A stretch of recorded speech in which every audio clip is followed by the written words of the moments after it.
do you want? I'm here to ask about the fish. What fish? What happened to the fish? Oh, those fish. Yeah, I want to know what happened to all the fish. You don't want to know about the fish. Wait, yes I do. I want to know what happened to all the fish. No one cares about the fish. But I do. Well, it happened a long, long time ago.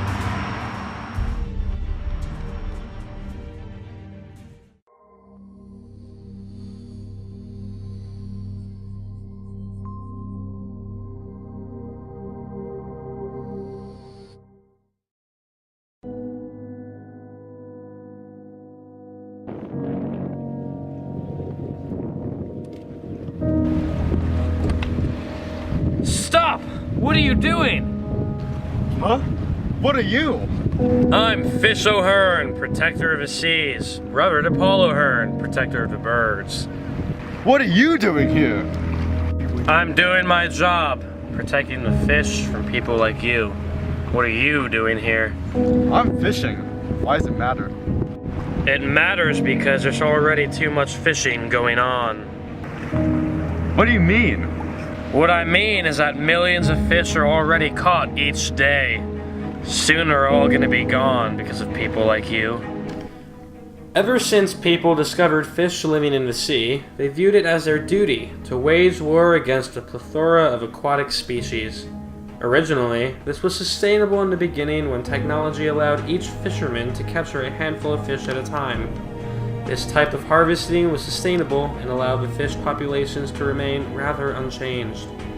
As time progressed and technology evolved, one fisherman gained the capability to catch hundreds, if not thousands, of fish per ship.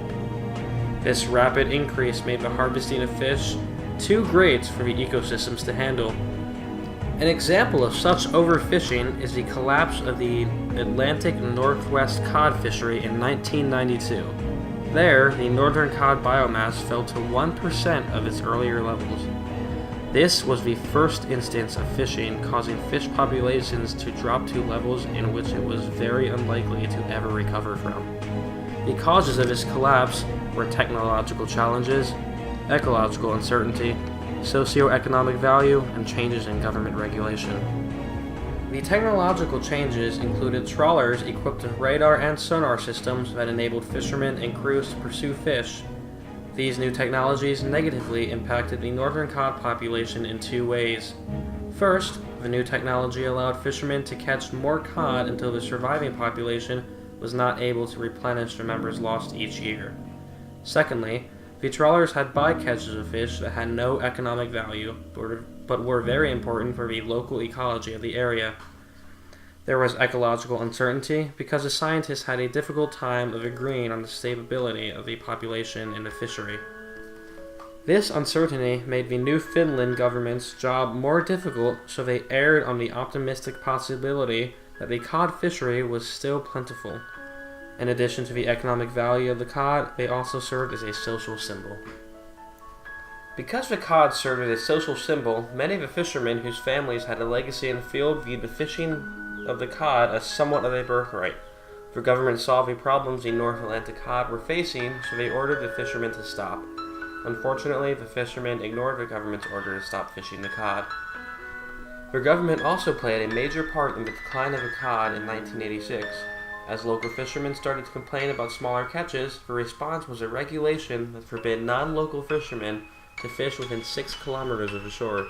As foreign fishermen were forced to leave, many local fishermen rushed in to fill the vacuum left in their wake. A loss of a medium-sized food fish would result in the collapse of ecosystems across the world's oceans. Since the fish people hunt for are many of the same species depended upon by larger fish, like sharks, if they go extinct, then so will the large fish of the ocean. Without the large and medium-sized fish, the population of small fish would rapidly continue to increase and place massive strain on the lower levels of the ecosystem. Some people will try to argue that aquaculture is a solution to this pressing matter, but it merely adds to the trouble. This is because raising large amounts of fish in one area leads to an increased spread of disease and parasites. These diseases and parasites can also be transmitted to nearby waterways where other fish live away from the aquaculture. Sometimes the parasites are alien and don't belong naturally in that ecosystem. In addition to all this, fish populations also receive population pressure in waterways used for shipping because the bottom of a waterway is periodically dredged up to allow cargo ships to pass through. Dredging up the seafloor destroys the ecosystems because wildlife gets caught up in the dredges and plant life has a difficult time growing because of a constant dredging. All in all, the global number of fish caught annually is drastically decreasing from all these pressures. If these rates continue, then scientists claim that all the world's fisheries will collapse by the year 2048. You see what I mean? You need to stop fishing before it's too late.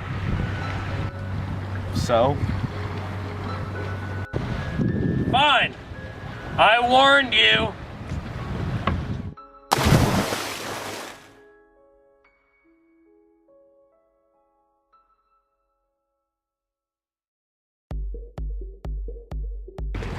Sea O'Hearn, official O'Hearn is good. Stop recording. It is that millions of fish are caught each day, and eventually all the fish will die off. Cool. Tuck back up. What do you mean? Like, you don't know.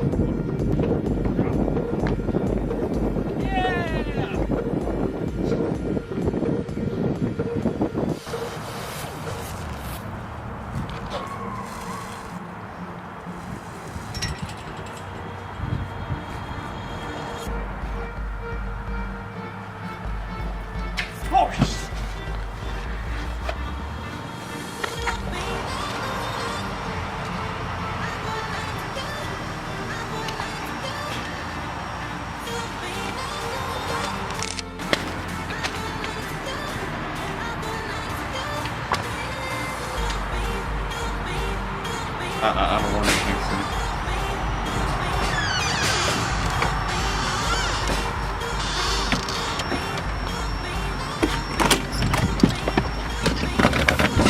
Sir, I don't want anything, please.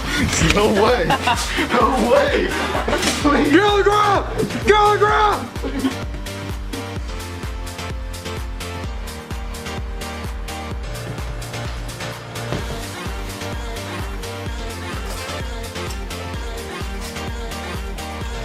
Okay, watch this.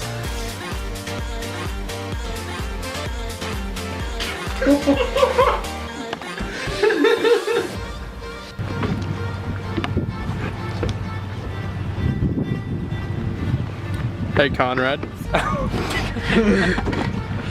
Wyatt, show us some of your moves. Bloopers equals Conrad.